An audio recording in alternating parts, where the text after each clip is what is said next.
Hey everyone, welcome to I Totally Love It. My name is Susan, and today I'm working on Full Deck Challenge 3, Week 15. The prompt for Week 15 is Stacked, and this is a challenge hosted by Shauna at Shanuki Art. I'll have her channel linked below. And every week we make a little collage. I'm making mine on a deck of cards. And we have a constant item. Mine is a postage stamp. It's on every card. And then we have to include an element from the previous card. So this is the previous card, and I used a butterfly digital. So I have my butterfly sitting here in case I decide to go that route. I do have a piece of that paper there, and I'm trying to think if I used the airplane paper. I don't know if I did or not. Maybe I didn't. So I've got that piece. I've got my stamp. I've got the butterflies, and I could always use the Tim Holtz doll, or I could use mark making with my marker, or some text page, or some craft paper. So anything that was on my previous card. And so the prompt I said was stacked, and so I've pulled out some scrappy bits from my bag that kind of go together. Oh, this was also a scrap from when I made that. So both of these are. It's just a digital thing, and this is a digital print. That's just some inky paper. I think it's an inky index card to be exact. Some stationery paper, scrapbook paper, scrapbook paper, scrapbook paper, scrapbook paper, and embossed scrapbook paper, and cardstock. And this is a star that was punched, and all of these bits, aside from the stamp and the card, were in my scrap bag. So I'm going to collage up here. She says many layers as you can get, and so I'll see what we can do. I do have this, I don't think it'll match, but I do have this big flower. It's too big, but yeah, just pull out something you got around you. I've been working my way through this bag of scraps. Of course, I keep adding to the bag of scraps, so that doesn't help. Anyways, I'm enjoying making these little collages and venturing out and, you know, doing things out of my norm and out of my little comfort zone, and branching out and making my comfort zone larger. All right, and I have the opportunity to change my stamp in case I don't like that one or it doesn't go with the flow. All right, so sit back, relax, enjoy some tunes, and let's get cracking.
All right, I think it turned out great. I did add, a little Tim Holtz doll. I had to put a little label there, so she's sitting on something.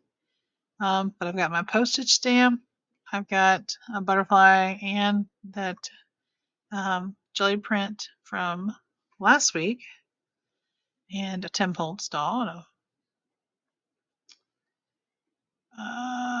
I think a little bit of that paper as well. That put right there are from last week. So it was stacked. I stacked some stuff. Um, I'm sure some people were able to stack more. Um, I guess if you use a bigger surface, you have more space to stack.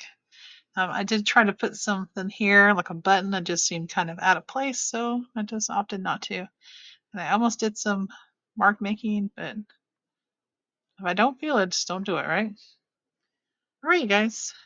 So there's week 15 stacked. So go check out Shauna at Shanuki Art and everyone else who's making their creations and see what they did for the prompt. All right, guys, I appreciate you and your time. Don't forget to like, comment, and subscribe, and I'll see you in the next one. Until then, bye bye.